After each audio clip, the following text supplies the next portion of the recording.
Lokakuussa 1939 Suomi sai kutsun Moskovaan neuvottelemaan Neuvostoliiton kanssa. Tässä esityksessä käyn läpi tämän Suomen ja Neuvostoliiton välisten neuvotteluiden ensimmäistä kierrosta, joka tapahtui lokakuun puolivälissä 1939. Suomi oli saanut kutsun Moskovaan neuvottelemaan konkreettisista poliittisista kysymyksistä 5. lokakuuta 1939. Neuvottelut käytiin 12-14. päivä ja Suomen osalta neuvotteluihin osallistui pääneuvottelijana Paasikiven rinnalla valtiovarainministeri Väinö Tanner. Nämä neuvottelut on olennaista nähdä kansainvälisessä kontekstissa tilanteessa, joka oli Euroopassa syksyllä 1939. Ensinnäkin maailmanpoliittinen tilannehan oli keikahtanut aivan uudelle asennolle elokuussa kesällä, kun Saksa ja Neuvostoliitto olivat solmineet niin sanotun Molotov-Ribbentrop-sopimuksen. Siinä nämä maat olivat jakaneet väliin alueet etupiireihin, ja tämä jako koski Puolaa, Baltian maita ja Suomea.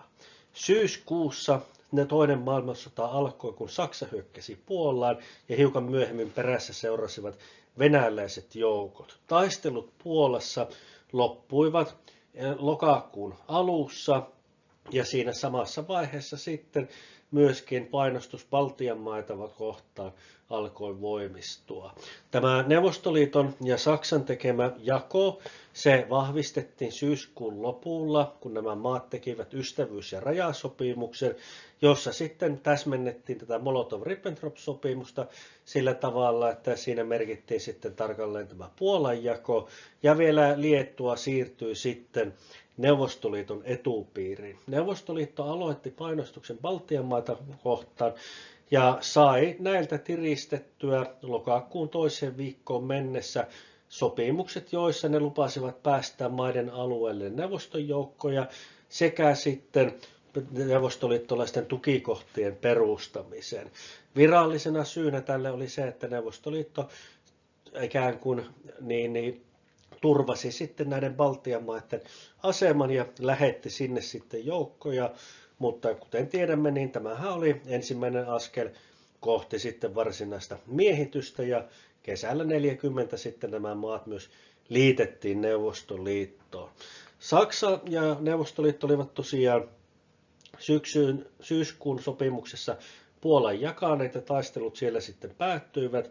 Ja kun tämä kutsu saapui neuvotteluihin, Suomeen sitten saapui ja Suomen valtuuskunta lähti Moskovaan ja hetken odoteltuaan siellä sitten käynnistyvät nämä neuvottelut, niin se oli sitten se hetki, jolloin viimeisenä Baltian maista Liettua taipui sitten näihin Neuvostoliiton vaatimuksiin ja suostui päästämään Puna-armeijan joukot sitten näille maille. Ja tässä tilanteessa siis Suomi joutuu neuvottelemaan niin sanotusti konkreettisista poliittisista kysymyksistä, kun Puola on jo valloitettu ja jaettu Saksan ja Neuvostoliiton välillä, ja Baltian maat on tosiasiallisesti pakotettu hyväksymään se, että Puna-armeijan joukot näihin maihin saapuvat. Toisin kuin keväällä 1939 ja kevät-kesällä 1938 käydyt neuvottelut, niissähän suuri yleisö ei Suomessa tiennyt, että mitään neuvottelukosketusta Moskovaa edes on, niin tällä kertaa tiedettiin, että nyt neuvotellaan. Mutta neuvotteluiden sisällöstä ei kuitenkaan suurta yleisöä tiedotettu, ja tämä 12-14. päivä käydyt neuvottelut, kun ne sitten päättyivät ja Suomen valtuuskunta palasi Suomeen, niin keskeinen viesti oli siinä, että neuvotteluita jatketaan. Ja niitä on käyty ja niitä tullaan jatkamaan luottamuksellisessa sävyssä. Ja haluttiin korostaa sitä, että kyse ei ole sellaista järjestelystä, mikä on Baltian maiden osalta nähty. Sehän oli Suomesta katsoen suorastaan kauhistuttavaa, että Puna-armeijan joukkoja jouduttiin sitten sinne päästämään. Suomessa myöskin arvioitiin tämän ensimmäisen neuvottelukierroksen jälkeen, että jatkoneuvottelut tulevat kestämään 6-10 päivää. Ja tämä Suomen valtuuskunta palasi sitten Helsinkiin sen takia, että halusivat saada sitten hallitukselta ohjeita näiden neuvotteluiden jatkon osalta. Tässä tilanteessa Suomen yleisöä sitten haluttiin rauhoitella, että ei tässä nyt mitään sen suurempaa hätää ole. Ja alleviivattiin sitä, että Venäjä ei ole kiirehtimässä mitään sopimuksen laatimista. Mutta samalla kuitenkin näitä niin sanottuja puolustusvalmiustoimenpiteitä jatkettiin ja Suomessa sitten muodostettiin myöskin niin sanottu puolustuskabinetti, jonka tehtävä oli sitten koordinoida puolustukseen liittyviä ratkaisuja ja jo ohjata sitten tämän sotilaallisen valmiuden nostamista. Ja lehdistössä sitten kuitenkin suomalaisilta neuvottelijoilta ja ulkoministeriön edustajilta tivattiin vastauksia kysymyksiin ja sellaisia sitten tipoittain saatiinkin. Muun muassa ulkoministeri Erkko totesi, että sotilasliiton solmiminen ei ole ollut kysymyksessä näissä neuvotteluissa, eikä Suomi tällaisen voisi suostuakaan. Ja toisaalta sitten lokakuun puolenvälin tietämillä myöskin ulkoministeri Erkko Dagens Nyheterille antamassaan haastattelussa totesi, että hän toivoo, että näissä neuvotteluissa saataisiin Suomen kannalta ja molempien osapuolten kannalta tyydyttävä ratkaisu jo lähiaikoina. Ja myöskin korostettiin sitä, että Suomi ei voinut suostua sellaisiin ehtoihin, jotka olisivat vaarantaneet maamme puolueettomuuden.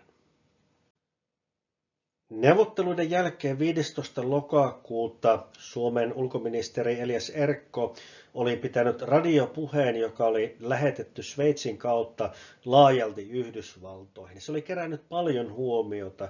Ja itse asiassa tässä lokakuun tilanteessa Suomi oli jo kansainvälisen huomion keskipisteenä, sillä sota Euroopassa oli seesteisessä vaiheessa.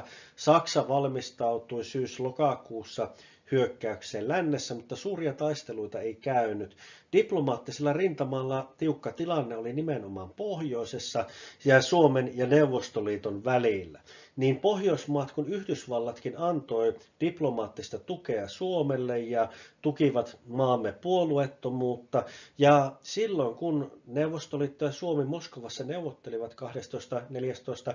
lokakuuta, niin itse asiassa Yhdysvallat samoihin aikoihin myöskin oli tehnyt oman esityksensä siitä, kuinka tilanne voitaisiin ratkaista ja Suomen puolueettomuus turvata.